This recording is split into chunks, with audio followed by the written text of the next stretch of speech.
Personnellement, je ne crois pas au coup de foudre parce que pour moi, la vraie définition de l'amour, elle est plus profonde en fait. Des gens parlent de mariage, engagement, mais on peut se marier sans pour autant être engagé. Il y a l'engagement des papiers, mais on n'est pas engagé dans l'âme. Et c'est là le problème. Après 10, 15 ans, 20 ans de mariage, en fait, on se rend compte que toute leur vie, ou presque toute leur vie de couple, n'ont jamais été au même rythme. C'est une question de partenaire. Est-ce que le partenaire, il en veut assez pour se battre? C'est pas l'amour qui est hypocrite en soi, c'est les relations qu'on a avec les autres. Aujourd'hui, il y a beaucoup de gens qui se disent je me mets avec elle parce que.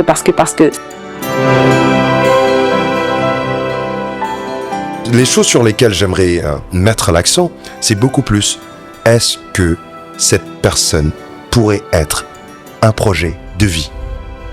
Point barre.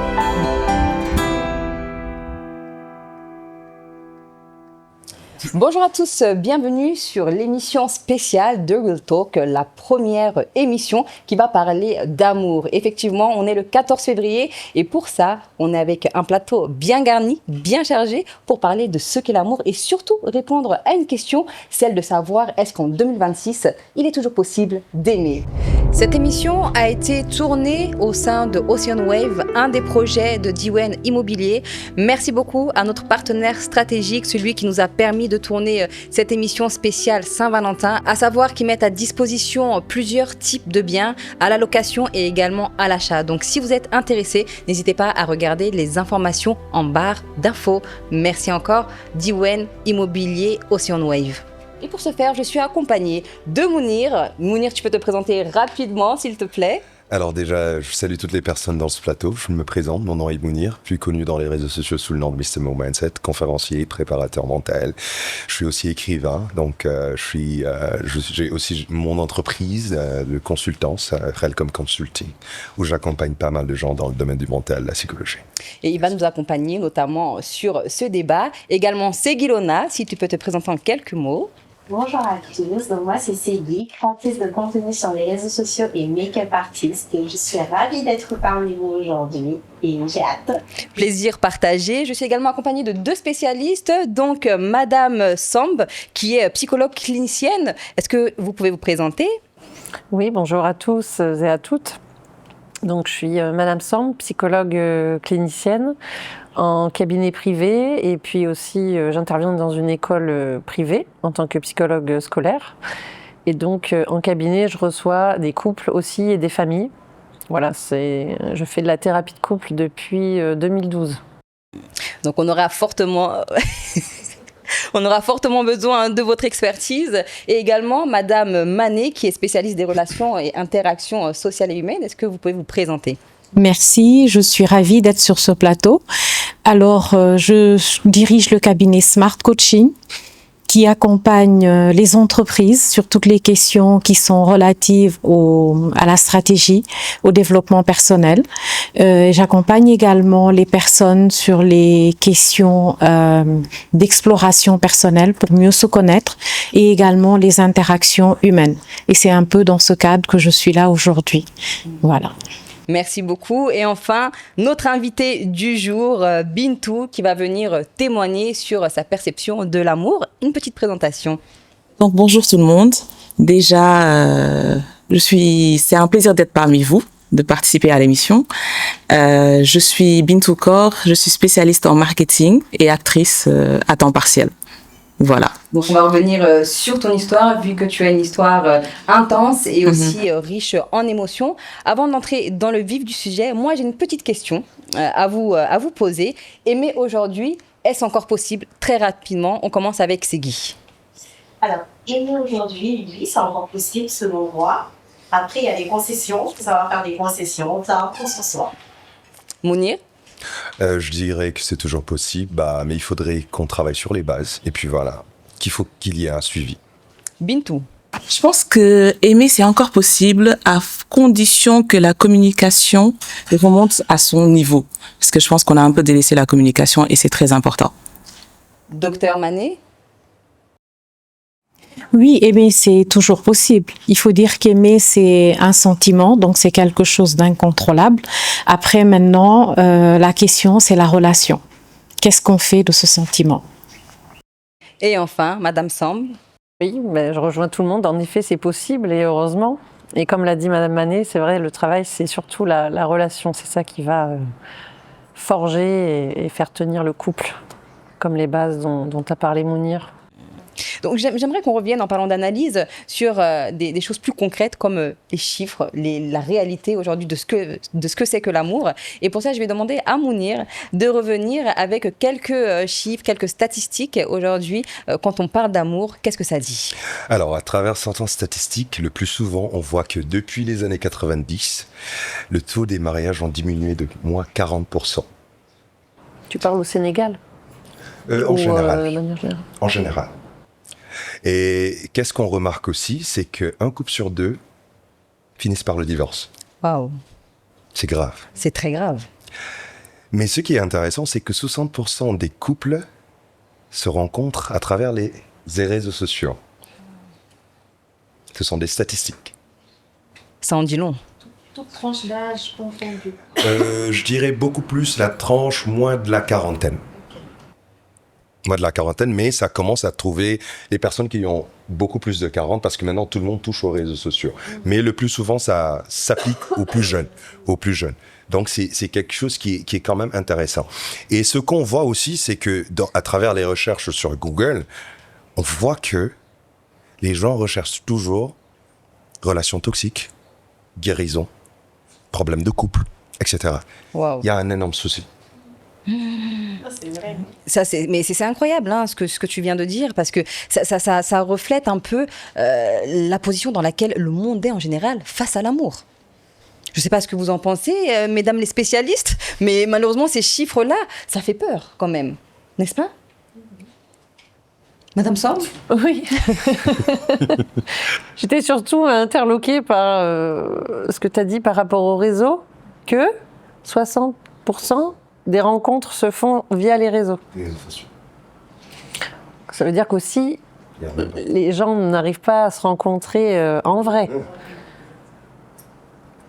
Donc aussi, c'est un peu catalogue, j'imagine, ou des choses d'un peu de poudre aux yeux. Voilà, sur les réseaux, on montre ce qu'on a envie de montrer, la face qu'on a envie de montrer, dans un lieu qu'on a envie de montrer. Donc, on montre aussi peut-être une façade.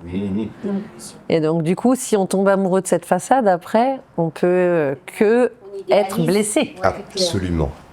Et pour revenir sur ces points-là, aujourd'hui, lorsqu'on dit, par exemple, tout à l'heure, quand on dit que est-ce que c'est l'amour qui a changé?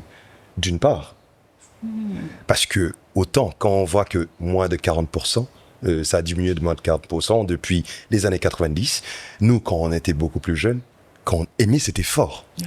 C'est pas comme aujourd'hui où les gens se font draguer à travers des messages, etc. C'était quelque chose qui était là. Là, il n'y avait pas peut-être l'Internet, on n'avait pas la possibilité de faire des appels vidéo, de discuter tout le temps. Parfois, la personne que tu aimes même ou bien que tu voudrais continuer ta vie, avec laquelle tu voudrais continuer ta vie, ne se trouve pas dans le même lieu que toi. Et c'était très difficile de voir cette personne. Parfois, quand on était jeune, ça nous prenait du temps d'aller vers les télécentres, unité, tu appelais 1 minute, 2 minutes, mais ces 2 minutes étaient intenses. Tu devais dire tout ce que tu devais dire, et puis voilà, ça, la personne ressentait ça. Quand tu allais chez elle, il n'y avait pas aujourd'hui cette attraction physique tout le temps. Tu vois, les gens ne sont pas tout le temps collés parce qu'il y avait des principes de base qui étaient là. Et maintenant, avec l'arrivée des réseaux sociaux, on montre tout. L'intimité a diminué et tout ça, ça joue en fait. Les choses sont devenues beaucoup plus faciles. Avant, c'était beaucoup plus difficile. Et lorsque tu avais une personne à tes côtés, c'était comme un trophée. Et maintenant, c'est devenu fastoche. Parce que tu dis, je peux changer du jour au lendemain. Je vois chaque jour quelqu'un. On suit vraiment aussi cette tendance à la consommation, même dans l'amour. En fait. Et c'est ça qui est dangereux. Je pense qu'on idéalise peut-être l'amour, mais dans les faits, c'est quelque chose qu'on minimise au final. Madame Manet, j'aurais une question pour vous sur ce sujet-là. Est-ce qu'on est face à une crise de l'amour ou on est plus face à une crise de repères, concrètement? Moi, je dirais une crise de repères, mais également une crise dans les relations humaines en général. Parce que peut-être les gens sont moins impliqués, ils sont plus focus sur leurs questions personnelles, ils cherchent plus à se protéger, et puis voilà, on est peut-être moins concentré sur sa relation ou sur ses relations en général. L'amitié a changé, l'amour a changé, même les relations dans les familles ne sont plus les mêmes. Donc, je pense que c'est un phénomène social. Après, le retentissement en amour est un peu plus fort parce que il y a des enjeux émotionnels, voilà, un peu plus forts et plus directs.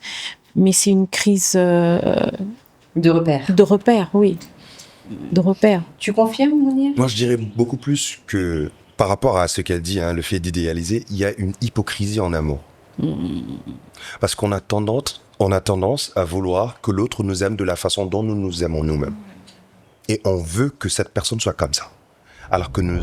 Un grand merci à notre partenaire Bis Collection pour cette magnifique robe qui a été mise à disposition. Merci infiniment pour le soutien et vous avez réussi à sublimer aujourd'hui cette émission spéciale Saint-Valentin.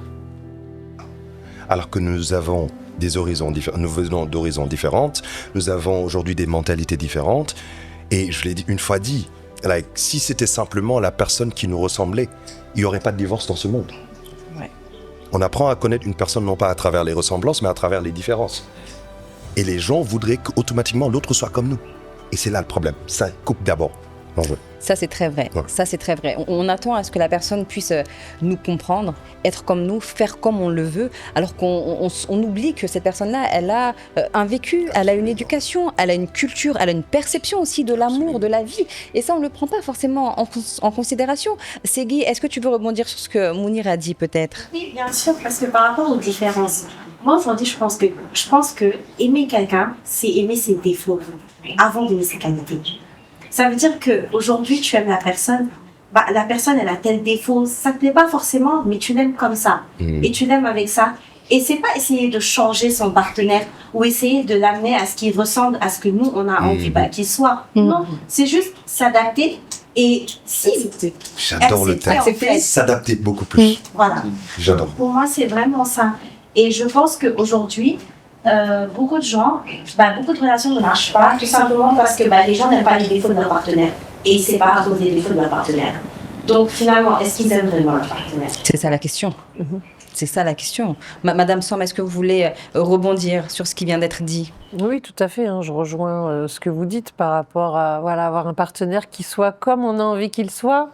Et puis je vais vous dire, si vous faites comme votre partenaire a envie que vous fassiez, elle va dire oui, mais tu fais ça parce que je te l'ai dit. Donc ça n'ira jamais. Le reproche. N'ira jamais. Donc au final, quelle est la solution dans ce cas de figure? D'accepter l'autre comme il est et de ne pas vouloir changer, parce que ça, c'est un défi qu'on ne peut pas relever. Perdu d'avance. S'adapter, comme le S'il disait doit Ségui. changer, c'est pour lui. C'est pas pour l'autre. Peut-être s'adapter, comme disait Ségui également.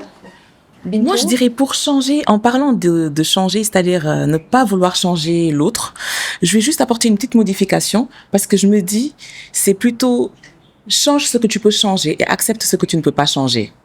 Voilà, parce qu'il y a des choses, il y a des défauts. Exactement. Il y a des choses, exactement.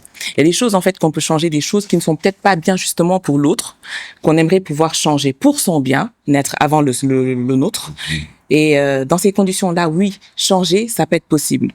Mais il y a de ces choses, effectivement, qu'on ne peut pas non plus changer et qu'on peut accepter. Donc, c'est plutôt, moi, je dirais plutôt, accepte ce que tu peux, change ce que tu peux changer et accepte ce que tu ne peux pas changer, en fait. Voilà. Alors, juste une minute. Hein. En fait, beaucoup de gens ne comprennent pas en fait ce processus de rencontrer une personne. Le plus souvent, on rencontre une personne, on a envie de la découvrir, etc. et tout ça. C'est normal, il y a la dopamine qui est l'hormone de l'enthousiasme qui nous pousse aujourd'hui à découvrir. À chaque fois qu'on découvre une chose, on a envie encore de découvrir. Et à un certain niveau, les gens ne savent pas que la dopamine atteint son pic et là, tu vas plus. C'est l'homme de ma vie, c'est la femme de mes rêves, le prince charmant, la belle au bois dormant, accompagné de la phényléthylamine, qui pousse aujourd'hui à vouloir être avec la personne tout le temps. Mais le problème en est que cette dopamine va chuter. Et c'est là où on voit l'autre sens, les autres choses qu'on ne voulait pas voir de la personne. Parce qu'on était tellement omnibulé par ça. En ce moment, on était amoureux, on est dopé. Mais là, quand la dopamine descend, là, on voit une autre facette de la personne. Et celui-là, il est trop jaloux, il est trop macho, elle parle beaucoup, etc. Mais une seule chose différencie ces deux étapes entre être amoureux et aimer, ça se base juste sur une question. Est-ce que ce que j'aime chez la personne en vaut la peine de m'adapter à ce que je n'aime pas? Une très belle question. C'est ça la question. Est-ce que ce que j'aime chez la personne en vaut la peine de m'adapter à ce que je n'aime pas? Exactement. C'est pourquoi je dis en fait, des gens parlent de mariage, engagement, mais on peut se marier sans pour autant être engagé. Il y a l'engagement des papiers, mais on n'est pas engagé dans l'âme. Et c'est là le problème. Et les gens ne sont pas prêts à faire ce travail-là. Et tu penses est-ce que vous pensez aujourd'hui qu'être engagé, ça doit aussi dépendre d'une réelle volonté d'âme, comme vient de le dire Mounir? Bah ouais. Moi, je pense parce que parfois, il y a souvent des gens qui disent ils se sont rencontrés, mais pas au bon moment. Toi, tu peux être prête pour vivre une vraie relation avec quelqu'un parce que ça vient d'abord d'un investissement personnel. Si déjà, toi, tu mets une barrière et que tu n'es pas prête, et tu peux rencontrer quelqu'un qui n'est pas prêt, qui mentalement, il n'est pas. Peut-être qu'effectivement, il t'aime. Peut-être qu'il y a un côté de lui, il peut avoir envie de t'aimer, comme tu dis, ou il peut même te connaître, développer des vrais sentiments pour toi et tout, mais il n'est pas prêt à toi te donner ce dont tu as besoin. Et c'est là où ça fait, je pense, c'est là où ça commence à créer des petites cassures, des petits soucis qui, si l'un d'entre eux ne sait pas prendre une décision mature et responsable, ça finit mal en général. C'est pour ça, moi, je pense. Donc, il y a vraiment aussi un souci de timing, j'ai l'impression, dans les relations amoureuses. Madame Samb. Oui, ça peut. Même en thérapie de couple, on peut recevoir des personnes après 10, 15 ans, 20 ans de mariage qui, en fait, on se rend compte que toute leur vie, ou presque toute leur vie de couple, n'ont jamais été au même rythme. Et que du coup, ils se sont adaptés à l'un, à l'autre, voilà, parce que c'est en mouvement, mais qu'au bout d'un moment, il s'essouffle. Parce qu'en fait, ce fonctionnement-là, il pose problème aujourd'hui. Donc c'est un fonctionnement qu'ils ont eu pendant des années, mais à un moment donné, ça marche plus. Donc c'est pour ça, souvent, qu'ils viennent en thérapie, parce que là, ils sont face à une impasse et ils savent pas faire autrement. Donc voilà, s'adapter, mais jusqu'à quand? Jusqu'où? Qu'est-ce que ça va nous coûter aussi de s'adapter? C'est ça. Vous parlez de thérapie, justement. Donc, j'aimerais revenir sur ce que les femmes reprochent aux hommes. Je cite, donc elles reprochent le manque de communication, le manque d'engagement, l'immaturité émotionnelle, le déséquilibre dans les responsabilités, ce qui revient énormément sur les réseaux sociaux, le manque de considération et de respect. En résumé, elles veulent plus de présence, de clarté et de maturité émotionnelle. Qu'est-ce que vous dites par rapport à ces reproches-là? Ségui, on commence par toi. Moi, je suis d'accord avec l'immaturité émotionnelle. C'est vrai, tu l'as vécu peut-être? Oui, très sincèrement, oui, plusieurs fois. Et je me rends compte que souvent, je me retrouve à être la personne la plus mature, émotionnellement parlant. La personne qui est prête à Tout donne. Par exemple, quand il y a un souci, il faut toujours que quelqu'un sache baisser quand l'autre monte. Et ça, il y a pas beaucoup de gens qui percutent en fait quand c'est comme ça. Vrai. Et moi, j'appelle ça de l'immaturité émotionnelle parce que quand tu ne sais pas voir que la personne en face de toi n'est pas apte à laisser tomber, et toi te dire ok c'est bon je laisse tomber, c'est de la maturité. Et il y a beaucoup, en tout cas de mon âge, j'ai 27 ans, et donc de mon âge où dans la trentaine, je trouve qu'ils sont très immatures émotionnellement parlant parce qu'ils sont beaucoup dans le fight. Tu vois, non, tu tires, je tire, tu tires, je tire. L'ego. C'est pas comme ça, exactement. Leur ego d'homme. Et peut-être que pour eux, c'est une sorte de faiblesse, justement, de revenir et d'essayer d'expliquer. C'est pas grave, c'est une fille, elle parle beaucoup, c'est pas grave. Mais moi, je trouve que ça, c'est de la maturité. Mounir, comme on parle des hommes et que tu es le seul homme aujourd'hui, qu'est-ce que tu peux dire de ces reproches? Je dis que je vais rejoindre, parce que moi, je dirais plus que l'homme devrait être beaucoup plus mature que la femme. La femme a beaucoup d'émotions, parfois les caprices, etc. Elles sont faites comme Les caprices, tu penses? Ouais. Attention. Non, parfois, ça peut venir. Hein. Les caprices. Oui, les hormones. Mais attention, les hormones, les hommes aussi ont des périodes hormonales. Hein. C'est dans les deux. Oui. Si. Mais c'est 24 heures sur 24. Ça change. Vous, c'est des périodes. L'homme, c'est chaque 24 heures. Ça change, c'est des pics d'hormones, de dopamine, etc. Ça change. Donc, ça arrive dans les deux sens. Mais quand on comprend la femme, en général, on sait que parfois, elle pourrait être indécise. C'est à nous, l'homme, de pouvoir comprendre certaines choses. Parce que s'il n'y a pas de tolérance envers l'homme, ce sera la catastrophe. Parce que naturellement, nous avons un ego surdimensionné. Donc si on suit cela, ça va être compliqué. Mais non, ça ne veut pas dire qu'il y aura un manque de respect, etc. et tout. Je t'aime, mais attention. Évite de faire ça, évite de faire ça, évite de faire ça. Tu essaies de comprendre la personne, la compréhension. Beaucoup d'hommes, et je dirais même les femmes, en général, les couples d'aujourd'hui, ils ont un problème avec l'intelligence émotionnelle. Parfois, c'est pas obligé que la personne te dise qu'elle n'aime pas ça ou qu'elle n'aime pas ça. Il suffit juste de regarder ses réactions. Parce que beaucoup de gens, même en définissant, j'entends certains dire, quand tu définis l'intelligence émotionnelle, sur lui, cette capacité à ressentir. Non, c'est pas ça. C'est cette capacité à comprendre tes émotions et les émotions de l'autre. Parce que si aujourd'hui c'est le fait de ressentir, si tu maîtrises pas tes émotions, même si tu ressens l'autre, ça n'aura aucun sens. Mais de comprendre exactement. Parfois tu fais une chose, la personne réagit et tu sais comment aborder avec cette personne. Mais malheureusement, il n'y a pas cette intelligence émotionnelle dans les deux sens, que ce soit pour l'homme, que ce soit pour la femme. Mais ça devrait être beaucoup plus pour l'homme. C'est le leader. C'est lui qui devrait avoir cette intelligence émotionnelle. Madame Manet, un retour sur ce qui a été dit? Moi, je me demande, est-ce que c'est une question de genre? Je ne sais pas, docteur, ce que vous en pensez, mais je me dis, est-ce que c'est une question de femme ou d'homme? J'aurais envie de dire non, de dire que c'est valable dans les deux sens. Voilà, les clients que j'ai, ces questions se posent aussi bien pour les hommes que pour les femmes. Tout à fait, oui, oui. C'est pas une question genrée, oui. C'est la relation, encore En une général. fois. Que ce soit d'ailleurs en amitié, familiale, conjugale. Mais pourquoi on a l'impression que pour les hommes, c'est plus compliqué d'avoir cette maturité émotionnelle? D'où ça vient? Est-ce que c'est peut-être de l'ordre du mécanisme psychique de l'homme ou de la femme? Madame Manet? C'est pas que peut-être les femmes se plaignent plus. Les femmes expriment plus. Elles ont plus de facilité à exprimer ce qu'elles vivent parce que quand on est spécialiste, qu'on reçoit aussi bien des hommes que des femmes, on se rend compte que les hommes sont également touchés par ce phénomène vis-à-vis de leurs partenaires, qu'ils sont aussi sensibles, peut-être même beaucoup plus sensibles que les femmes, mais après, ils s'expriment beaucoup moins en société. C'est pour ça que je me demande, est-ce que c'est vraiment une question de genre? Oui, et puis on n'a peut-être pas la même façon de s'exprimer. Un homme, peut-être, il va plus se renfermer, être distant, être dans sa tête, ou dans sa bulle, ou dans sa grotte.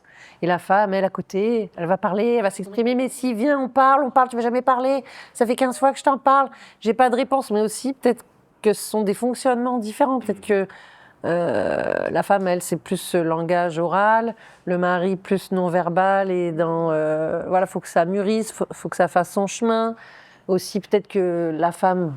Bon, après, ça fait un peu caricatural, là, mais la pression est dans l'attente, donc ça va, voilà, des questions de rythme aussi, ça va pas assez vite, donc après, il y a des frustrations, donc après, voilà, il s'en fiche ou elle s'en fiche de ce que je lui ai dit, voilà, mais tout ça aussi, c'est une question de temps, de timing, de rythme, de compréhension, d'évolution, oui. En parlant de la femme, justement, on va revenir sur ce que les hommes disent des femmes. Je cite, « Les femmes veulent tout, amour, argent, attention, sécurité ». Est-ce que c'est vrai selon vous ou est-ce que c'est juste une excuse pour se dédouaner de ce qu'ils doivent potentiellement faire pour leurs femmes? Mounir, je reviens vers toi. On pose la question. Donc la question, c'est les femmes veulent tout, amour, argent, attention. Est-ce que selon toi, c'est véridique, c'est vraiment vrai, ou c'est juste une excuse que les hommes se donnent pour éviter de leur donner tout ça, justement? Moi, je dirais que tout ça, c'est regroupé chez la femme. Tout ça. Parce qu'elle cherche la sécurité. Parfois, j'entends certains hommes dire « Ouais, cette femme est matérialiste », mais c'est normal d'être matérialiste. Tu acquiesces, c'est Guy. Mais c'est- C'est logique. Moi, il y a des questions, pour moi, c'est le minimum syndical. C'est juste logique, en fait, que il y a quelqu'un qui nous disait souvent, autant nous, on cherche un produit fini, autant eux, ils cherchent un diamant à polir. Tu vois?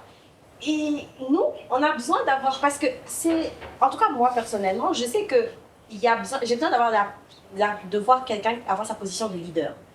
Et ça passe par ça. S'il n'apporte pas la sécurité dont toi, tu as besoin en tant que femme, certes, la sécurité financière, tu peux peut-être te l'apporter toute seule, mais ça fait quand même plaisir de savoir que derrière, tu as un background qui est assez solide quand même. Donc, pour moi, c'est hyper important. C'est logique. Moi, je suis d'accord avec ce qu'ils disent. Hein. Ouais. On veut ça. Et pour moi, c'est logique. C'est comme si en fait... Pourrait-on me dire qu'il y a une femme qui n'aime pas voir des cadeaux? Ouais, les femmes aiment les cadeaux. C'est vrai. C'est naturel chez elles, parce que ça leur fait plaisir. Ça, c'est pas le fait aujourd'hui de donner des millions, des milliards, mais juste ce geste, tu vois, c'est important. Aujourd'hui, de pouvoir mettre la femme dans un environnement où elle pourrait être à l'aise. C'est la base, parce que c'est le devoir de l'homme. Et ce que je disais tout à l'heure, il faut qu'on apprenne aux hommes à être des hommes. Et c'est là le problème. Like, sécuriser la femme, être le leader dans la maison, celui qui apporte. Même si la femme pourrait participer, parce que c'est le couple, il n'y a pas de problème à ce que la femme participe. C'est ce qui est normal, que ce soit financièrement, que ce soit aujourd'hui par des actes. C'est normal, c'est ce qui se fait. Mais par contre, il faut que les hommes sachent c'est quoi exactement leur rôle. Très important. Pas dans l'exagération, parce que c'est normal, il faut qu'il y ait un suivi dans la maison. Mais quand même, il y a le strict minimum. Il y a le strict minimum. Je ne vais pas, je t'aime, je t'adore, I love you, ne gère pas les factures de courant, ne gère pas les factures d'eau. Il faut que tu ailles travailler. Donc aujourd'hui, il y a cette sécurité un petit peu financière qui vient. Okay. C'est comme si aujourd'hui, le juste minimum qu'on dit là, c'est devenu trop, en fait. C'est comme si... Tu vois, c'est pour ça que je me suis dit, je vais rectifier la sécurité financière. Pour moi, ça ne parle pas d'argent, de millions et tout. Quand je parle de sécurité, c'est de savoir qu'il y a quelqu'un derrière toi. C'est pas seulement... parce que ça peut être interprété, quand on parle d'être matérialiste, ça peut être mal interprété. Genre, on veut quelqu'un forcément qui a des millions, qui nous couvre de bijoux, de calcul. Non. Juste quelqu'un qui assure notre sécurité. Absolument. Parce qu'aujourd'hui, de savoir que tu dors et que tu sais que si, par exemple, tu as un problème, il y a quelqu'un à tes côtés qui t'assure ta sécurité, pour moi, c'est quelque chose de vital, en fait. C'est logique. Donc, on ne parle pas d'argent, on parle de sécurité. Mais est-ce que justement, cette thématique-là du matérialisme, au final, ce ne serait pas quelque chose qui est mal perçu, Absolument. mais dans le fond, qui ne serait pas légitime pour la femme? Est-ce que pour elle, ce ne serait pas légitime de vouloir de belles choses? Pourquoi est-ce que c'est mal vu? Pourquoi est-ce que c'est mal interprété? C'est Guy, ouais? C'est hyper mal perçu, en fait, parce que c'est tout à fait normal et c'est pas que à nous de recevoir aussi. Ça fait plaisir pour un homme de recevoir des cadeaux. C'est tout à fait normal, en fait, de vouloir que la personne avec qui on est, c'est même pas faire des cadeaux, mais pense à nous, je sais pas, ça part d'un de petits gestes. Je suis passée là, j'ai vu une fleur que tu aimais bien, je me suis dit ça va te faire plaisir. C'est le sentiment de vouloir faire plaisir à la personne. Je me suis réveillée, je t'ai préparé ton plat préféré, je t'ai fait si tout ça, c'est hyper mal interprété aujourd'hui parce que quand tu es en position de demandeur où tu dis écoute, je trouve que tu ne m'aimes pas de la façon dont j'ai envie d'être aimée, forcément tu parles trop, tu en demandes trop. Alors que si toi tu te comportais comme ça avec la personne, elle n'allait pas non plus être avec toi. C'est vrai, exactement. Et est-ce que ce ne serait pas aussi un standard pour les femmes matérialistes? Comme les hommes, ils vont choisir peut-être des femmes à leur goût, des femmes peut-être sans enfants, avec enfants, peu importe. Est-ce que ce ne serait pas un critère aujourd'hui? Pourquoi c'était moi, je ne les aurais pas dragués. On devrait accepter quelque chose qui n'est pas à notre niveau en soi. Et peut-être pour revenir, excuse-moi, du coup, pour revenir sur les rôles, là on parle de choses, de catégories comme ça, mais finalement c'est chacun aussi, dans un couple définit le rôle, son rôle. Par exemple, quelqu'un va être assuré par la sécurité, je sais pas, la reconnaissance, d'autres vont avoir besoin d'autres choses et en fait, on va choisir ce partenaire parce que justement, il va correspondre à ce qu'on aimerait. À nos critères de sélection, si je puis dire ça comme ça. Pour toutes et pour tous. Chacun a ses critères, tout le monde, l'homme et la femme. En plus, c'est même la pyramide de Maslow, les besoins, la pyramide des besoins. Donc, comme il disait effectivement Ségui, on parle de matérialisme, d'autres appellent ça intérêt, mais je me dis que c'est comme elle a dit, si en fait on était moche, ils viendraient pas vers nous. Effectivement. Donc, si aujourd'hui je n'ai aucun intérêt, même en amitié, que ce soit en amour, en amitié, si je ne ressens aucun intérêt à communiquer ou à fréquenter une personne, je n'ai rien à faire avec. Parce que si cette personne n'est pas capable de m'apporter une valeur ajoutée, je vois pas pourquoi je vais perdre mon temps. Voilà. Après, eux-mêmes, ce sont les premiers aujourd'hui, justement. On parle de nous, de ce qu'on veut, mais eux aussi, maintenant, là, ça a changé complètement. Parce que ce sont les premiers à dire, je ne veux pas d'un cas social. On appelle certaines dames les cas sociaux. Voilà. Je cherche, effectivement, je cherche une femme accomplie, une femme qui pourra s'occuper de moi, quelqu'un qui pourra m'entretenir. Ou s'occuper d'elle. Ou alors s'occuper d'elle toute seule. Ça, c'est C'est les même hommes ça ce que faibles. j'allais dire. C'est surtout ceux qui te disent, non, je cherche une dame qui puisse s'occuper d'elle, qui n'a pas besoin, qui ne m'attend par rapport à rien, qui pourra se gérer. Donc toi, tu viens faire quoi dans sa vie, en fait? Ça, Tu viens c'est pour être les hommes spectateur faibles. de sa Voilà, est-ce vie. que c'est pas se dédouaner aussi de la responsabilité d'être un homme au final, Madame Manet? Moi, je suis d'accord avec eux sur un point. Hein. Personne n'aime assister personne. Hein. On ne se met pas avec quelqu'un pour materner la personne. Ok, il y a un rôle à prendre et tout. Mais pour moi, ils sont pas Ça fait débat là. non, moi, sincèrement, je pense que t'assister 100% financièrement, ça veut dire même du beurre pour l'acheter. Je suis obligée de te dire, donne-moi, il faut que j'aille acheter du beurre. Je comprends un homme que ça saoule en fait. Madame Samb, j'ai vu que ça vous a fait réagir. En fait, je dirais que les... Merci également à Amif R qui m'a sublimé pour cette édition spéciale Saint-Valentin, de la tête aux pieds jusqu'aux cheveux. Merci infiniment pour cette contribution à cette première émission. que la société, comme elle est en transition, tu disais tout à l'heure, voilà, les hommes cherchent des femmes qui s'assument toutes seules et qui n'ont pas besoin vraiment d'un homme qui peut apporter financièrement un soutien. Mais en même temps, j'ai déjà entendu aussi des hommes qui cherchent ce type de femme, mais en même temps aimeraient qu'elle fonctionne comme la femme d'il y a 50 ans. Donc du coup, ils sont... c'est paradoxal. C'est paradoxal. Voilà. Ça, c'est très vrai, c'est très vrai.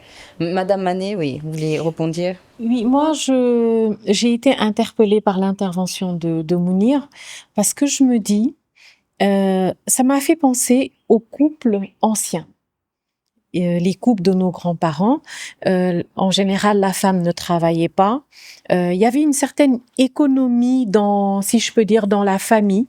C'est-à-dire que c'est l'homme qui allait chercher les moyens de subsistance et c'est la femme qui tenait le foyer, qui s'occupait des enfants.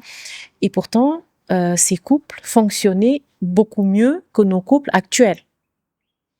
Et ça va peut-être pas plaire aux féministes, mais je considère que le vrai rôle de la femme, c'est vrai, ça peut paraître paradoxal qu'une intellectuelle s'exprime ainsi, mais je considère que le vrai rôle de la femme, quand elle veut vraiment assurer par rapport à son foyer et à ses enfants, c'est dans la maison.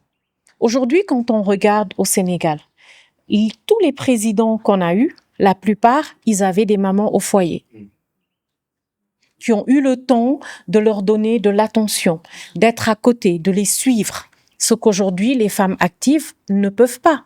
Bon, après, il y a la conjoncture qui fait que c'est difficile de tenir un foyer avec un seul revenu. Voilà.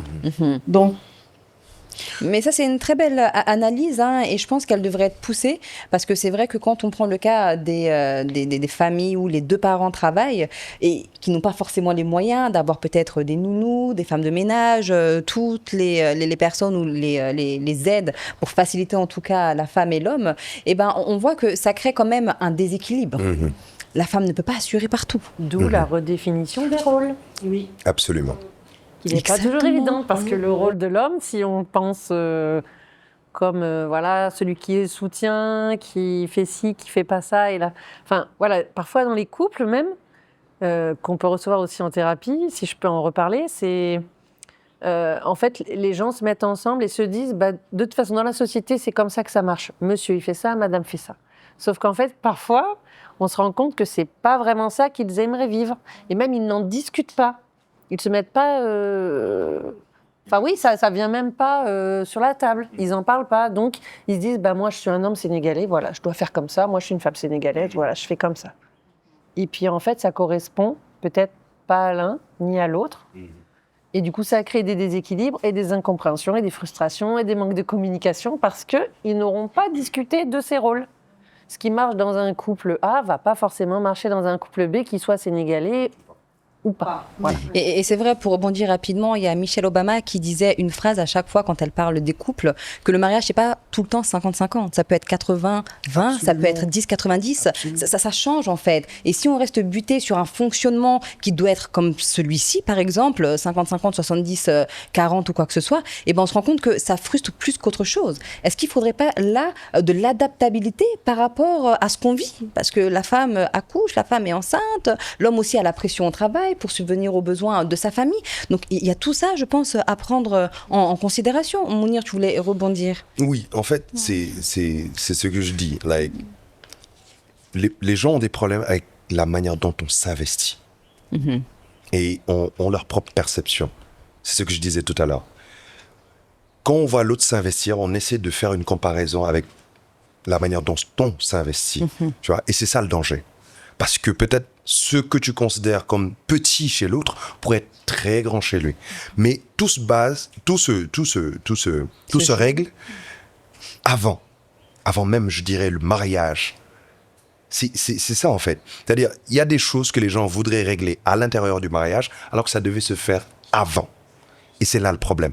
Après, il y aura un tiraillement. Mais est-ce que ça, justement, le fait de vouloir le régler avant, c'est pas aussi être à côté de la réalité? Parce qu'on peut avoir des idées, des envies, mais c'est vrai que quand on est face à la réalité, de vivre ensemble, d'évoluer ensemble, on se rend compte que ce qu'on a discuté, c'est pas forcément ce qu'on peut mettre en place pendant le mariage. Et c'est là où il y aura la communication. Parce que maintenant, on est dans le fait accompli. Peut-être ce qu'on pensait, ce n'était pas ça. Maintenant, on est là. Il y a des réalités. On s'adapte aux réalités. On discute. Qu'est-ce que tu peux faire? Qu'est-ce que tu peux apporter? Ce que je dis tout le temps. Parfois, tu verras des hommes qui vont te dire « Ouais, je vais rien toucher à la maison. » Par exemple, aujourd'hui, leur femme vient d'accoucher, ou bien leur femme, vous avez un enfant. Et parfois, la femme n'est pas énormément. disponible. Mais il n'y a pas de mal aujourd'hui à toi, un homme, à prendre soin de l'enfant. C'est ton enfant. À lui faire son bain, à faire tout ça. C'est ton enfant. Donc, moi, je pense que au-delà même des discussions aujourd'hui du rôle, c'est l'intelligence émotionnelle qui revient encore. Parfois, il y a les sensations qui devraient dominer. Like, je dois aider parce que je dois aider. C'est tout. Moi, c'est ce que je comprends. Bintou? Je voulais dire d'ailleurs depuis tout à l'heure parce que moi, je me dis que la question ne devrait même pas se poser quand on aime, en fait. Absolument. Ça, c'est mon avis. Parce que j'ai été mariée, mais ce ne sont pas des choses auxquelles on a discuté avant. On n'en a pas discuté avant. On n'a même pas, en fait, ça nous a même pas traversé l'esprit. Mais une fois dans le domicile conjugal, c'est-à-dire que chacun faisait par son ressenti. Je n'attendais pas son salaire pour payer les factures. Je les payais par moi-même. Et après, il me disait, mais j'ai mon salaire, on fait quoi? Je lui ai dit, fais ce que tu veux, c'est pas mon problème. L'essentiel, qu'on puisse manger, continuer à aller au boulot, voilà. C'est tout. Parce que je me disais que son argent, c'est mon argent, c'est son argent. C'est notre argent, en fait. Parce que il n'y a pas de 50-50 parce que c'est un foyer, en fait. On parle de durée. Donc, dès l'instant où on parle de durée, c'est un avenir qu'on a ensemble. On ne sort pas ensemble 2 ans, 3 ans. Non. On parle de durée. Donc, pour moi, c'était un investissement, pas sur lui ou sur moi, mais sur nous. Dans notre foyer. Donc, moi, je me dis juste que quand il y a de réels sentiments, la question ne se pose pas. Les choses, comme il a dit, ça vient des sentiments naturellement. C'est des choses qu'on fait et puis voilà, quoi. On parle de... Excusez-moi. Moi, je pense quand même que c'est important, ce que tu disais tout à l'heure, Mounir, c'est de... OK, il y a la théorie et la pratique, mais que quand même, c'est bien d'en parler avant pour savoir déjà si on a la même vision. Et en effet, après, en pratique, parfois, c'est pas vraiment ce dont on avait pensé que ça se passerait. Mais même si ça se passe pas après, c'est important en couple, je pense, de faire équipe. Voilà, l'éducation, comment tu vois les choses, comment on va, financièrement. Voilà, pour qu'on sache un peu l'autre aussi, ce qu'il attend, ses besoins, et puis de chacun, en fait. Parce que ça, c'est important d'en parler avant de se lancer. C'est très juste, mais je me pose la question aujourd'hui. Quand on est jeune, par exemple, parce que généralement on se marie, bon, ça dépend des personnes, hein, mais on se marie à un âge où on n'a pas forcément conscience de ce que ça implique le mariage. L'éducation des enfants, quand tu as 25 ans, enfin, tu penses même pas avoir des enfants encore. Donc, comment est-ce qu'on peut faire pour se projeter sur des sujets si importants quand toi-même tu es à un âge où tu n'as pas cette maturité-là? Vous voyez? C'est pas évident. Alors, est-ce qu'il faut se marier quand on n'est pas mature? Telle est la question. Au final. Ou alors, il y a des sujets qui viendront quand ça viendra. À risque. Quand on deviendra mature, ensemble. Moi, je pense que les parents ont un rôle extraordinaire dans ça. Apprendre à leurs enfants comment être père, comment être mère. C'est très important, comment se marier. Parce qu'il y a déjà un vécu. Une personne qui n'a pas d'expérience a besoin d'expérience. Donc, il faut qu'il y ait quelque chose qui se transmet. OK? Il faut lui faire part des réalités. Même si je peux avoir 21 ans, 24 ans et être mature. Et avoir 50 ans et être très immature. Ça n'a aucun rapport. Maintenant, c'est comment tu as été orienté durant ton enfance. Ouais. Comment aujourd'hui on t'éduque, comment on t'apprend à être mère, comment on t'apprend à être femme par rapport à une peut-être vision de la société, je sais pas. Comment on t'apprend aujourd'hui à être un époux, pas un mari, mais un époux. C'est très important. Et c'est ça le travail que les parents devraient faire. Parce que quand tu viens dans un mariage, c'est nouveau pour tout le monde. On peut avoir aujourd'hui des principes, on peut avoir aujourd'hui des choses qu'on voudrait faire, mais après c'est un autre monde. Tu vois, c'est pas comme des films roses qu'on voit à la télé, etc. Il y a des réalités dans le couple. Il faut se préparer à ça. Il faut qu'on discute avec les enfants. Les parents jouent un rôle extraordinaire dans ça. Moi, je trouve. Une très belle perception. C'est vrai que depuis tout à l'heure, on parle de l'amour. Mais j'aimerais savoir, pour vous, qu'est-ce que c'est l'amour si vous deviez le définir? On commence par Madame Mané. Moi, je dirais que c'est un élan qui nous porte vers quelqu'un, qui nous pousse un peu à vouloir partager avec cette personne, à vouloir lui faire du bien, à vouloir vivre de belles choses. Et donc, c'est un sentiment, mais c'est également une relation. Voilà, donc c'est une interaction humaine.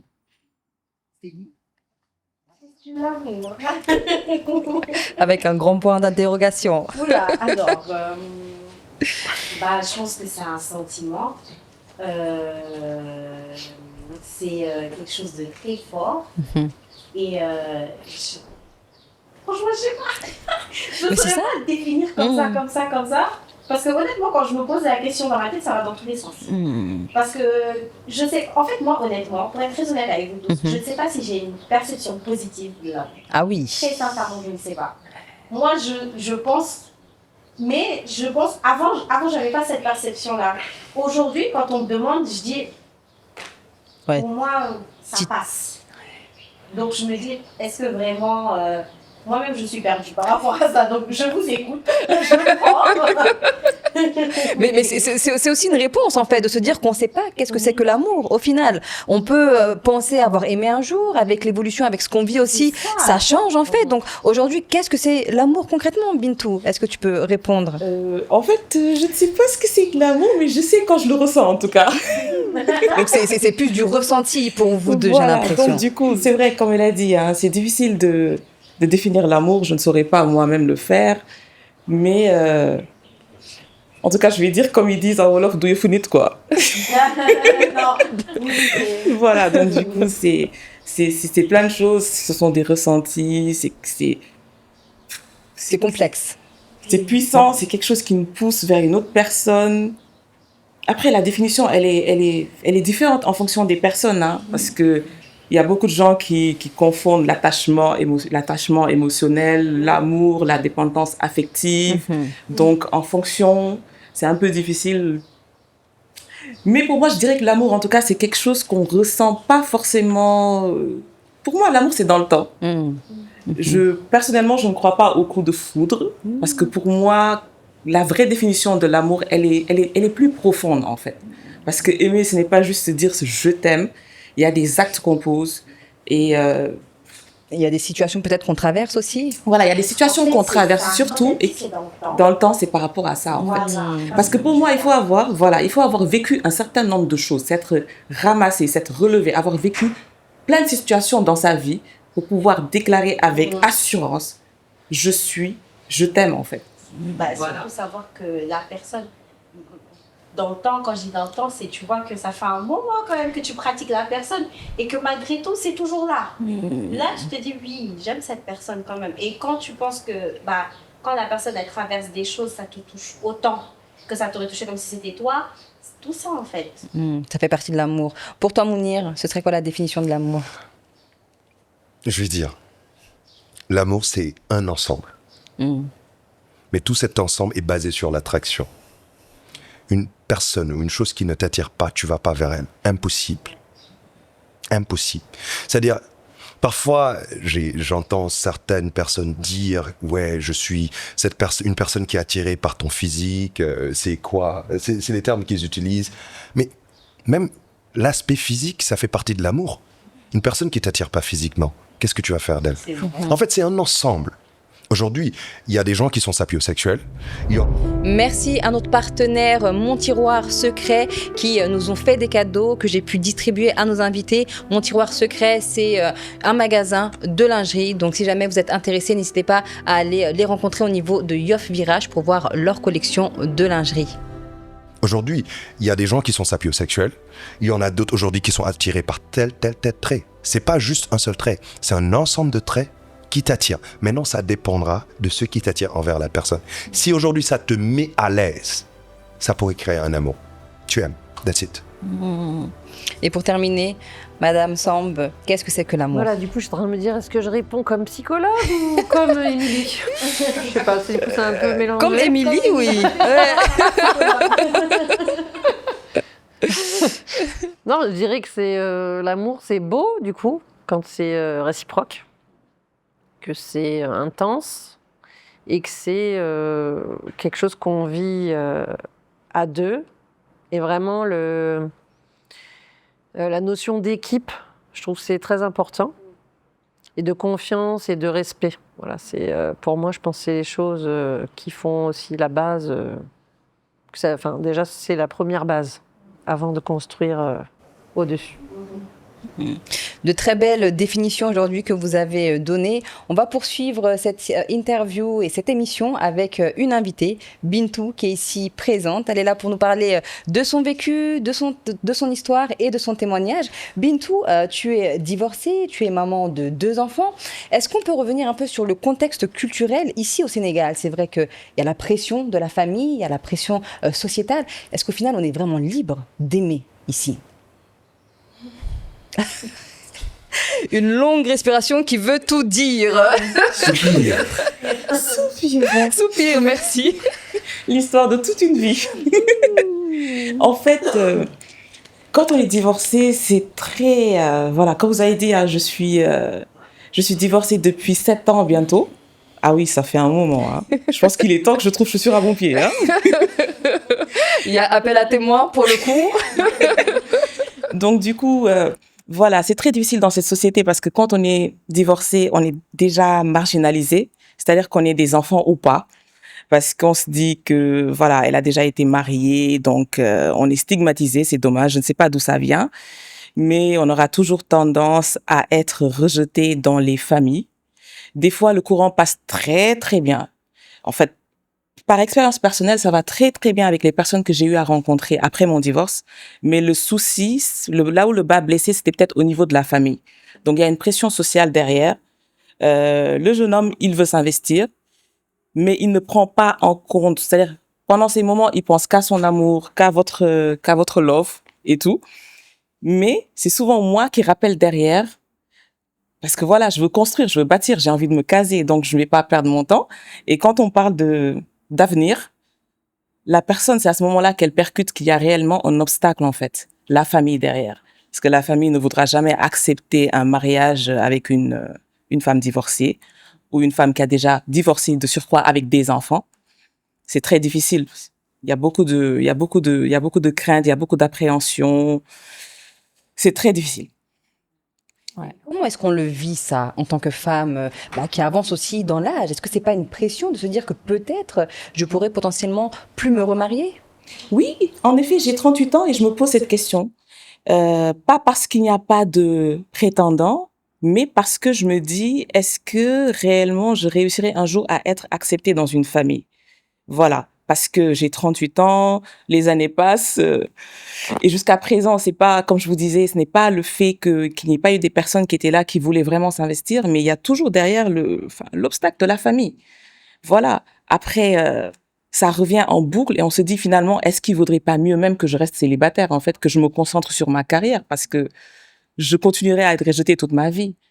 Et après, il y a même des gens qui vous disent, bah écoutez, ça j'ai eu à l'entendre, mais plusieurs fois, tu as été marié, tu sais ce que c'est le mariage, tu sais ce que c'est le divorce. Pourquoi est-ce que tu voudrais te remarier, surtout si tu as surtout si tu as des enfants? Parce que les gens se marient aussi, maintenant, dans des mentalités, en tout cas des hommes. Tu as des enfants, tu n'as plus besoin d'hommes dans ta vie. Et alors là, je leur dis, mais il y a une question de stabilité aussi émotionnelle. J'ai besoin de stabilité, je suis désolée. Bien sûr. Voilà. Mais On voit à quel point aussi la famille, c'est un point énorme dans la construction de l'amour. Même si tu n'as pas d'enfant, c'est vrai que les parents peut-être ont un poids énorme sur la décision d'un homme ou d'une femme pour choisir son partenaire. C'est dommage, hein, au final, de ne pas se sentir si libre que ça, d'assumer son choix. Mais est-ce que ce ne serait pas aussi un manque de choix, en fait? Parce qu'on dit que oui, c'est la famille qui fait pression, mais si l'homme veut, il veut, n'est-ce pas? Enfin, je pense, hein, si vraiment tu veux quelque chose, qu'il y ait la famille ou pas. Au Sénégal, c'est compliqué pour un homme. C'est même plus facile pour une femme de se mettre contre sa famille qu'un homme. Hein. Ah oui. En général, il ne se dresse pas devant sa maman pour lui dire non, je vais pas faire ce que tu me dis. Il va essayer de négocier. Si vraiment, peut-être, il t'aime, il va être avec toi. C'est toi qui vas devoir l'attendre. Tu vas devoir attendre qu'il parle avec sa famille. Qui parle avec sa maman, tout ça, machin. Mais c'est vrai qu'on est au Sénégal et que la maman, surtout la maman, elle a une place énorme dans la vie d'un homme. Donc, c'est son idole. C'est ce qu'elle dit, ce que sa maman veut, Dieu veut. Donc, si sa maman ne veut pas de toi, bah lui, il y a un côté de lui, il va se dire, est-ce que c'est pas qu'elle a vu quelque chose? Est-ce que c'est pas si ça? Alors que peut-être qu'elle a tort. C'est ça. Et aussi, je vais rajouter, un mariage est éventuellement possible, c'est-à-dire c'est possible de se recaser, mais en deuxième position. Là, je vais parler de polygamie. Surtout. C'est-à-dire que oui, on t'accepte, il n'y a pas de souci. Mais il faudrait d'abord que le monsieur, il épouse une première femme qui t'a jamais été mariée, qui n'a pas d'enfant. Bon, après, toi, ça viendra après. On me dit souvent, c'est une expression aussi en Wolof. Bon, c'est-à-dire qu'ils prennent le fait de t'épouser, toi, qui es divorcé, comme étant une bonne action qu'ils font. Une faveur pour toi. Une faveur. Mais c'est tellement grave. Et ça, c'est tellement frustrant. Parce que je t'ai dit, mais c'est pas possible, quoi. C'est-à-dire que donc, je suis une option, en fait. quoi. Je suis une option. Mais est-ce que tu as des garçons? Non, j'ai 2 filles. Ah, t'as 2 filles? J'ai 2 filles, Parce ouais. que vous, madame, je pense que vous avez un garçon. Comment vous le voyez, par exemple? Je pense pas que ce soit lié au fait d'avoir un garçon ou une fille, mais je pense que c'est une question de posture. Déjà, pour la femme divorcée. À mon avis, on a un dicton en Wolof qui dit Oude num la gisee la lay ëwale. C'est-à-dire que le cordonnier, il va te fabriquer ta chaussure en fonction de comment tu te positionnes. Et je pense qu'il faut s'assumer. C'est pas parce qu'on est une femme divorcée qu'on est moins bien que les non-divorcés. Bien souvent, c'est le contraire. Parce qu'on a peut-être plus de choses à préserver, surtout quand on a des enfants. Et donc, je me dis, c'est plus une question de posture. Après aussi, c'est une question de partenaire. Est-ce que le partenaire, il en veut assez pour se battre? Ouais. Et je me dis, quelqu'un qui est pas prêt à se battre pour moi, ben, je le laisse passer. Il va trouver les excuses, au final. Et il y a un autre dicton Wolof qui dit, ku lamb danga daaguwul fañ la nobe. C'est-à-dire que si tu es en manque de prétendants, c'est parce que tu n'es pas à la bonne place. Ce que ça veut dire, c'est qu'il faut croire en soi, il faut s'assumer, il faut s'accepter. Le divorce, il est prévu par la loi, il est prévu par la religion, en tout cas la religion musulmane. Et donc, la femme divorcée n'est pas une femme de sous-catégorie. Bien au contraire, souvent ce sont des femmes qui sont très battantes, qui se battent toutes seules, qui élèvent leurs enfants tout seuls, qui subviennent à leurs besoins, oui, et qui assument souvent le rôle de père et de mère. Donc, pour moi, c'est plus la posture. Croire en soi et se faire respecter. Obliger l'homme à nous respecter.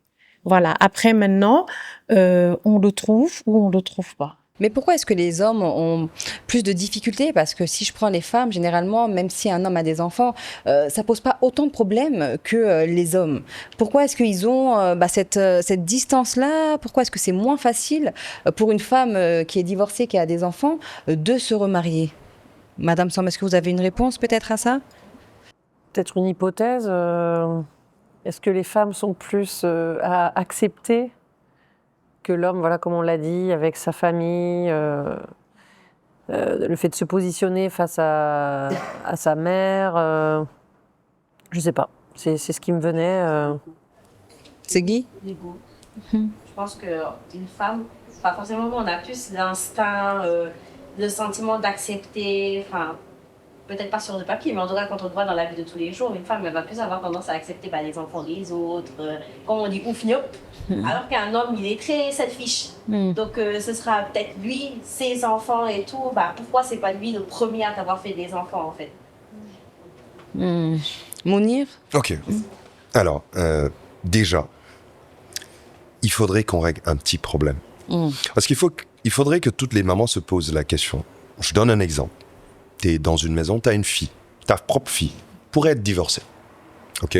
J'ai un fils qui ne s'est jamais marié. Ok, il m'amène une femme divorcée. D'accord. Et tu lui dis, non, je préfère que tu m'amènes quelqu'un qui ne s'est jamais marié. Ça, c'est quelque chose que je peux donner à tous les hommes qui vivent cette situation, qui ont déjà vécu cette situation. Pose la question à maman, si aujourd'hui ta propre fille divorcée rencontrait un homme qui ne s'était jamais marié auparavant et qui voulait prendre la main de ta fille, est-ce que tu vas lui dire ne marie pas ta fille parce que elle est divorcée et que tu ne t'es jamais marié, ou bien tu vas l'accepter directement? Et la manière dont tu vas te comporter, comporte-toi de la même chose avec l'enfant des autres. En fait, c'est pas une finalité le divorce. Il y a même dans des sociétés, parfois ça pourrait être dans des sociétés. Allez en Mauritanie, les femmes divorcées ont beaucoup plus de valeur. Les gens préfèrent épouser des femmes divorcées que des femmes. Cette émission a été tournée au sein de Ocean Wave, un des projets de Diwen Immobilier. Merci beaucoup à notre partenaire stratégique, celui qui nous a permis de tourner cette émission spéciale Saint-Valentin, à savoir qu'ils mettent à disposition plusieurs types de biens à la location et également à l'achat. Donc si vous êtes intéressé, n'hésitez pas à regarder les informations en barre d'infos. Merci encore, Diwen Immobilier Ocean Wave. Les gens préfèrent épouser des femmes divorcées que des femmes qui n'ont jamais été mariées. Dans notre religion, le prophète Mohammed sallallahu alayhi wa sallam, qu'est-ce qu'il a fait? Sa première femme, c'était une divorcée. Il y avait une différence d'âge. Donc, c'est en fait, moi, les choses sur lesquelles j'aimerais mettre l'accent, c'est beaucoup plus, est-ce que cette personne pourrait être un projet de vie? Point barre. Après, les enfants avec l'éducation, on discute. C'est normal, cette sensation aujourd'hui d'avoir tes propres enfants, c'est normal que tu aies beaucoup plus d'affection. Mais ça ne devrait pas se montrer. C'est là où le leader fait la différence. Ta femme pourrait avoir d'autres enfants, c'est normal, mais tu gères ce caractère de leader. D'accord, je prends soin de mes enfants. Et après, vous discutez de ça. Ok, ce sont tes enfants, ce sont mes enfants. Parce que tu es entré dans ma vie, je vais essayer de prendre soin. Ça ne veut pas dire que je vais tout faire pour les enfants parce qu'il y a leur papa, mais quand même, il ne faut pas qu'ils ressentent qu'il y a un manque. Parce qu'ils vont grandir dans ma maison. Donc, c'est moi, en général, le papa considéré. Donc, il y a des choses que je devrais faire sans attendre quoi que ce soit. Quand c'est le moment de remettre à l'ordre des choses, on remet à l'ordre. Et la manière dont j'aimerais que mes enfants se comportent, ils devraient se comporter aussi comme ça. C'est comme ça la posture du leader. Mais pas aujourd'hui de forcer certaines choses, etc. C'est possible de se marier avec une femme divorcée. Et moi, je dis parfois même, c'est mieux. C'est mieux. Moi, c'est moi qui le dis. Et c'est pourquoi? mieux. Oui, parce que je dirais qu'il y a une certaine maturité. Il y a une certaine maturité. Et beaucoup d'entre elles ne voudraient pas refaire certaines erreurs. Certaines erreurs, plutôt. Et là, ça devient beaucoup plus facile chez l'homme que quelqu'un qui n'a pas d'expérience. Parfois, tu vois des femmes divorcées, mais tu te dis, est-ce que celle-là a déjà été même mariée? Tellement, elle prend bien soin d'elle. Tu es en train de rire, hein? Ça se sent. Ça se ressent. Et elle prend très bien soin d'elle, tu te dis, mais non, c'est pas possible que cette femme ait déjà vécu un mariage. Mais l'essentiel, c'est aujourd'hui d'évoluer avec elle. C'est l'homme. C'est l'homme aujourd'hui. C'est comme une entreprise. L'homme aujourd'hui, il vient avec son entreprise. La femme est juste un partenaire. J'ai des principes. Tu veux travailler avec moi? It's okay. C'est ça mes principes. Ok? T'as des choses à ajouter? On va travailler ensemble. That's it. Pour l'évolution de quoi? De l'entreprise. Que ça soit aujourd'hui une personne familière, tu peux aujourd'hui avoir un partenaire qui est un membre de ta famille, c'est possible, parce qu'il en a les possibilités. Tu peux avoir un partenaire qui vient d'ailleurs. Très possible. L'essentiel, c'est d'évoluer dans la famille. Après, ça dépend des gens. C'est la maturité. Tout le monde n'a pas cette même maturité. Moi, en tout cas, j'ai pas ce problème. Que tu sois divorcé ou pas, l'essentiel, c'est qu'il y a le respect. Parce que le but, c'est pas d'attendre de ses enfants de faire quelque chose pour toi. Beaucoup de gens ont peur de ça. Oui, que les enfants, aussi. quand ils grandiront, ils seront terribles, ou bien ils feront rien pour moi quand je serai vieux, parce que je ne suis pas leur papa. Non. Pour moi, j'attends pas que mes enfants fassent quelque chose dans ma vie. Moi, je me vois déjà libre financièrement à 50 ans. Donc aujourd'hui, si tu fais ou pas, c'est pas mon problème. L'essentiel, c'est quand tu es chez moi, que tu sois l'enfant que j'ai mis au monde, ou que tu sois l'enfant, peut-être de ma femme, qui est mon enfant, que je considère comme mon enfant, c'est les mêmes règles. C'est comme ça s'établit comme ça. C'est une très belle perception qui est rare chez les hommes, surtout de cet âge-là. C'est vrai qu'on idéalise aujourd'hui la femme célibataire, sans enfants, qu'on va épouser, à qui on va donner les enfants, à proprement dit. Et avoir ce retour-là, moi, ça me conforte au final de me dire que l'amour, comme on l'entend, il n'est pas si perdu que ça. Parce que si aujourd'hui tu arrives à penser ça, il y en a d'autres, je pense aussi, qui ont cette conception-là. Et c'est vrai que c'est intéressant de se dire que peu importe aujourd'hui notre situation, l'amour, au final, c'est l'amour. On ne devrait pas se limiter en fonction d'une posture, d'enfant, de pas enfant, d'argent ou de pas argent. Aujourd'hui, si on voit dans la personne quelque chose qui nous attire, quelque chose vers quoi on peut évoluer, pourquoi se limiter en fait? C'est tout. Pourquoi se limiter? Donc vous toutes ici, et vous tous, pour le coup, vous pourriez potentiellement être avec un homme ou une femme qui a des enfants? Moi, je peux. Là c'est muet. Moi, je peux. J'ai pas de problème. Ouais. J'ai pas de problème. Bintou? Je dirais que oui, mais c'est un peu plus facile, c'est un peu plus difficile, je pense, pour un homme. Ce serait un peu plus, je n'ai pas de souci. J'adore les enfants, que ce soit qu'il ait des enfants, qu'il en ait pas, pour moi, c'est la même chose. Mais quand je dis que ce sera un peu plus difficile, c'est parce que des fois, on appréhende un peu l'éducation de l'enfant, par exemple, de son mari, qui a sa propre mère, qui va peut-être passer des week-ends chez toi, et j'aurais un peu peur des retours qu'il pourrait y avoir. Je sais pas si vous voyez ce que je veux dire. C'est-à-dire, ici au Sénégal, des fois, quand les enfants viennent, par exemple, en week-end, par exemple, je suis mariée avec un monsieur qui a déjà un enfant, un garçon, une fille. Quand ils viennent en week-end, des fois, l'éducation n'est pas la même, en fait. Donc, la maman peut lui avoir inculqué des valeurs qui ne sont pas correctes. Donc, il peut rester à la maison, je sais pas, avoir un comportement inapproprié et rapporter à sa mère. Et après, ça va créer des conflits, en fait, au sein même de son foyer. Donc, tu auras beau agir de façon correcte avec cet enfant-là, l'aimer, le recadrer pour son bien, etc., tout ça. Mais une maman, ça reste une maman, en fait. Je pense que là, c'est beaucoup plus difficile parce que cette maman-là, quand elle aura ses retours, ça risque carrément de fragiliser votre relation. Alors qu'à la base, il y avait aucune mauvaise intention. Mais sinon, je trouve qu'il y a aucun problème. C'est juste l'appréhension là. Mais je pense qu'il y a aucun problème, quoi. Et est-ce que cette appréhension-là que tu ressens, ce serait pas aussi peut-être les personnes avec qui tu as échangé, ce serait pas ça aussi qu'ils ressentent? Tu vois, parce que c'est paradoxal aujourd'hui, tu es dans cette situation-là et pour autant ta réponse n'est pas oui.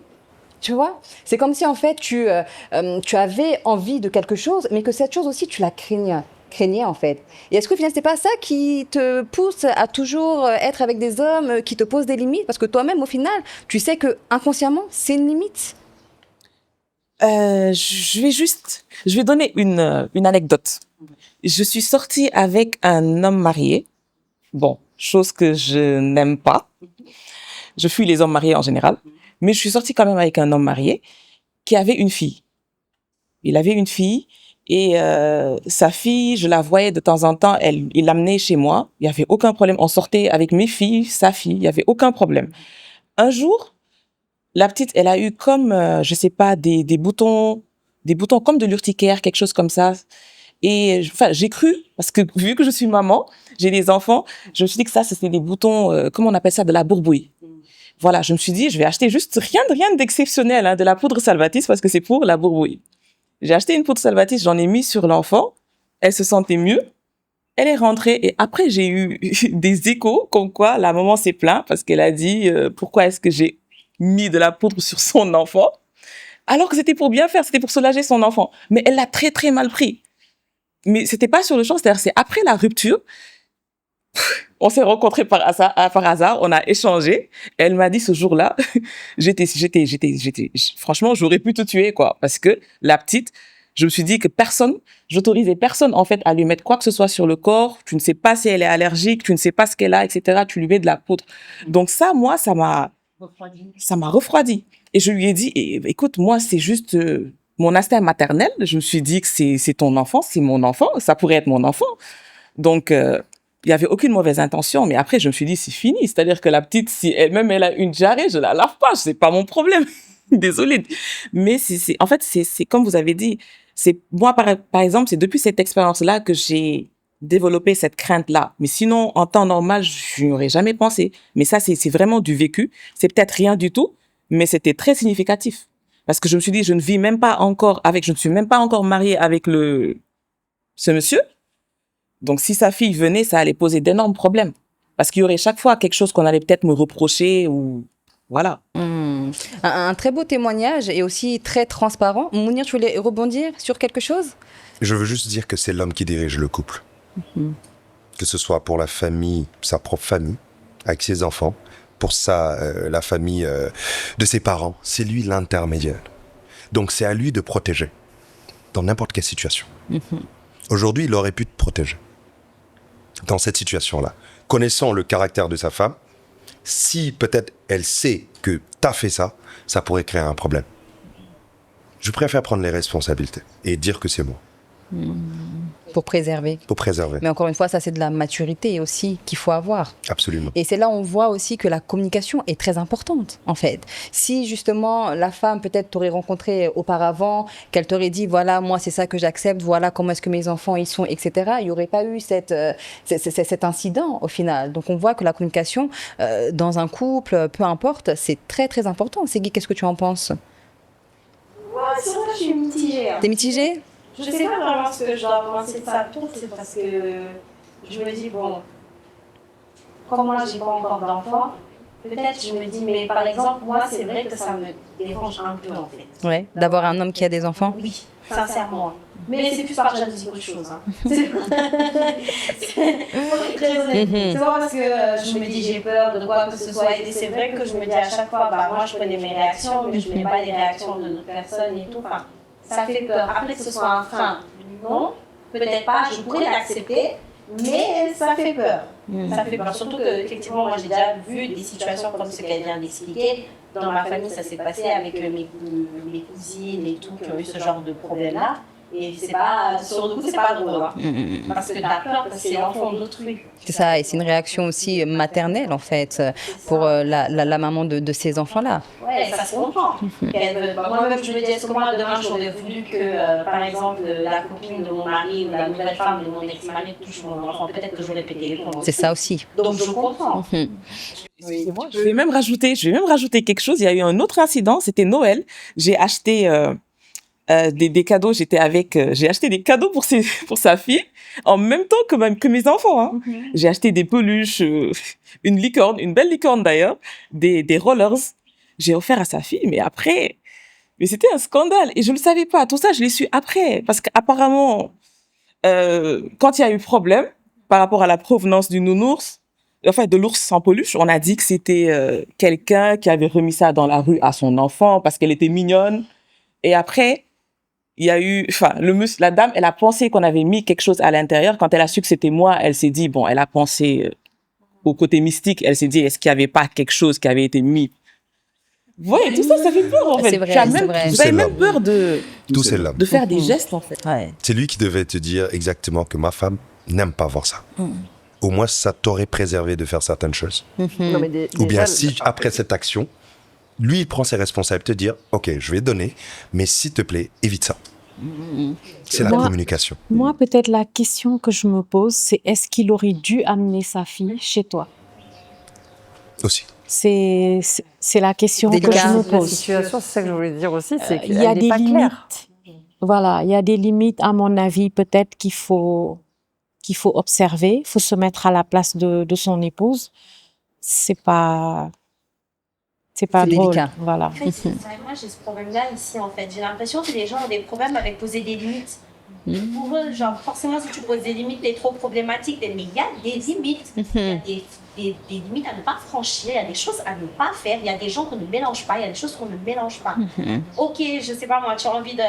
Ici, il y a la polygamie au Sénégal. Donc si on prend le cas du Sénégal, ok, tu veux épouser une deuxième femme, bah libre à toi. Mais mets pas mes enfants à ça. Moi, je me dis pourquoi Ouais, ok. et vouloir mêler, alors surtout que ce n'est même pas encore ta femme, c'est juste une relation. Pourquoi vouloir mêler son enfant à ça? Et il y en a beaucoup qui font cette C'est erreur-là. vrai. Même chez les femmes d'ailleurs. Moi, je ne vois pas pourquoi un homme qui n'est pas encore Marié officiellement. mari officiel doit faire partie de la vie de tes enfants. Et d'autant plus que aussi, ça crée aussi des attachements vis-à-vis des enfants. Absolument. Et si, Moi, c'est ça pose problème, c'est une limite. C'est votre relation. Pour le moment, ça ne concerne que vous. Les enfants ne sont pas encore dedans. Pourquoi les impliquer? Oui. Je pense que les familles recomposées, oui, ça fait peur, mais c'est plus une question de cadre. Poser un cadre, poser des règles de fonctionnement et puis assumer des rôles. Après, il faut s'entendre sur les rôles. Il faut que les enfants comprennent aussi leur place et que les parents aussi jouent leur rôle. Quand je suis mariée avec toi, que j'ai des enfants, c'est normal que tu accueilles mes enfants. C'est normal. Et aussi, c'est normal que mes enfants t'accordent le même respect qu'ils auraient accordé à un parent. C'est plus une question de rôle et de cadre. Madame Samb, vous acquiescez, vous confirmez ce qu'elle vient de dire? Oui, tout à fait. Oui. Il faut que tout le monde puisse avoir des repères. Tout à l'heure, on parlait de repères. Surtout, encore plus dans une famille recomposée. Savoir connaître les frontières, les places de chacun, comment ça se passe, dans une maison, dans l'autre. Préserver, enfin, c'est sécuriser les enfants, en fait, avant tout. Et justement, en parlant de frontières, il y a une autre question qui me vient en tête. Est-ce qu'on doit tout pardonner par amour?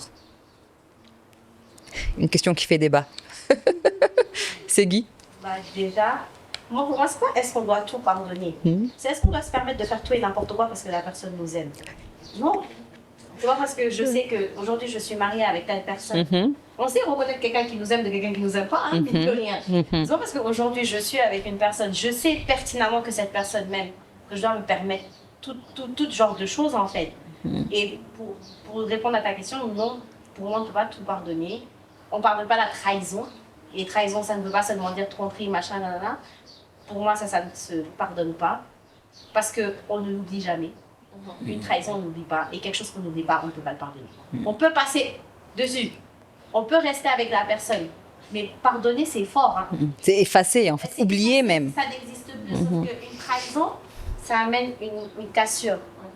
Jette une assiette par terre, tu reprends des morceaux, on voit qu'elle a été cassée, l'assiette. Il y a forcément des choses qui vont refaire surface et tout. Pour l'avoir vécu, personnellement, moi, je sais que demain, il y a certaines choses que je ne pardonnerai. Je ne resterai même pas avec la personne. Parce que je sais pertinemment que je ne pardonne pas.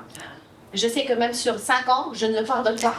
Donc, comme je sais que je ne pardonne pas, maintenant, je prendrai mes précautions. Et si ça arrive, bah, je prendrai mes responsabilités en tant que personne. Moi, c'est mon mindset. Mounir? On ne pardonne pas les choses qui entravent notre dignité.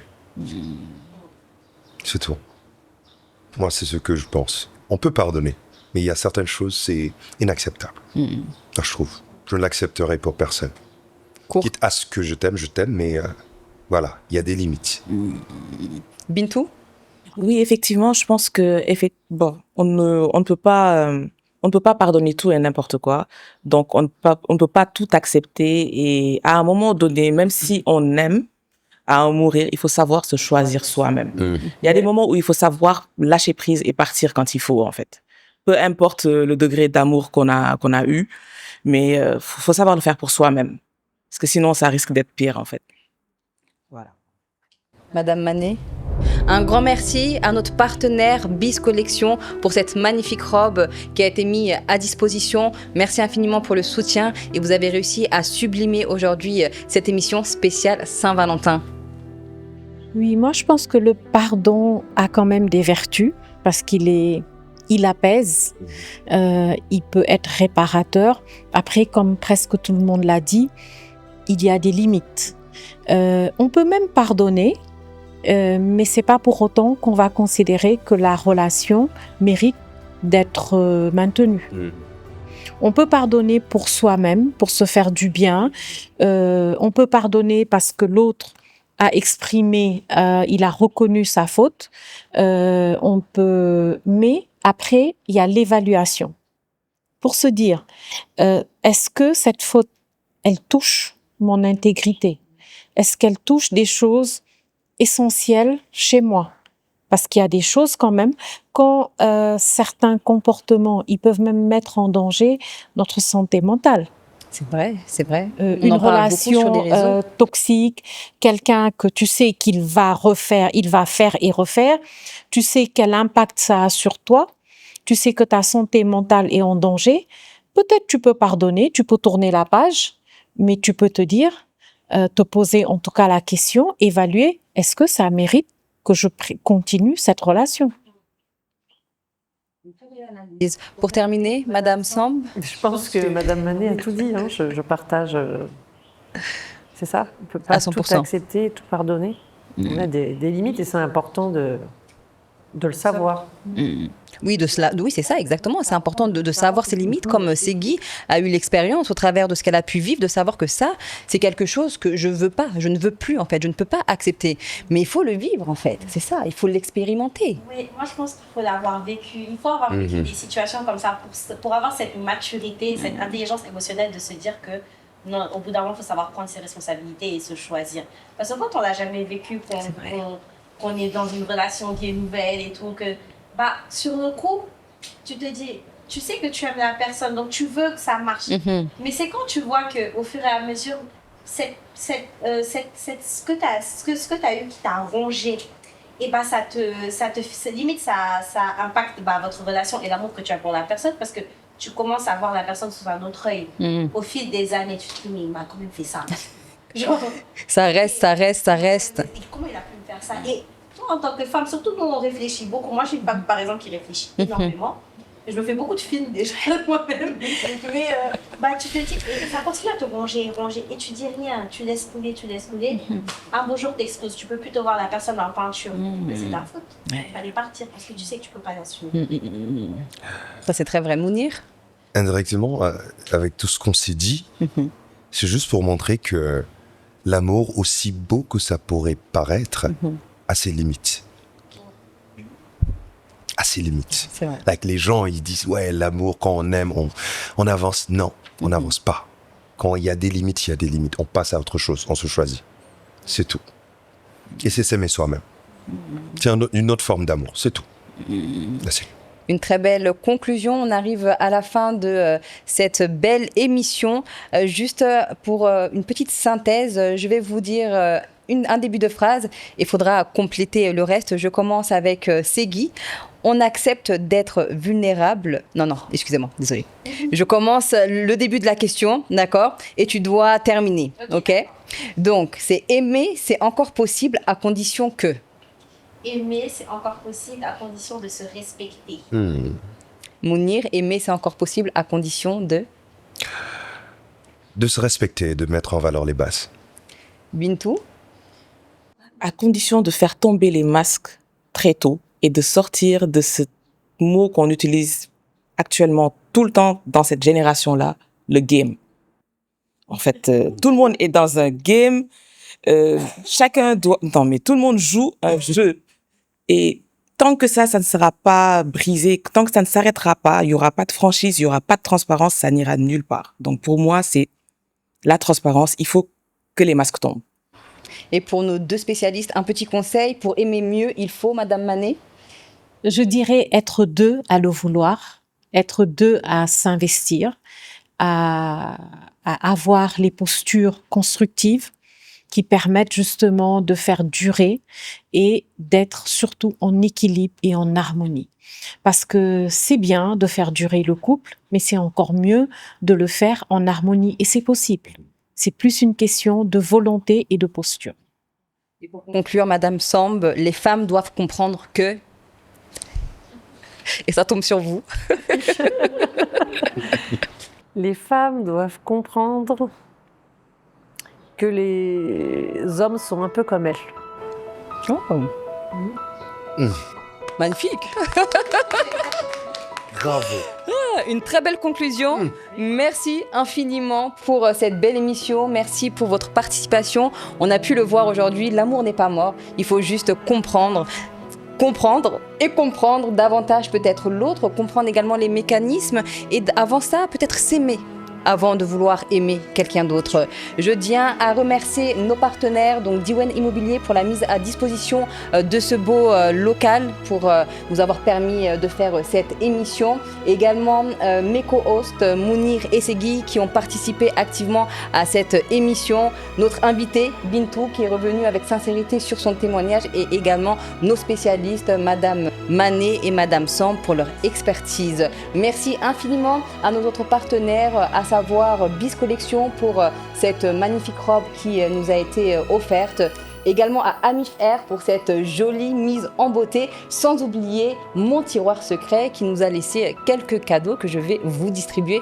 Merci infiniment pour votre partage, pour votre présence et surtout pour avoir alimenté ce beau débat. Et enfin, répondre à cette question, est-ce que c'est possible d'aimer encore en 2026 ?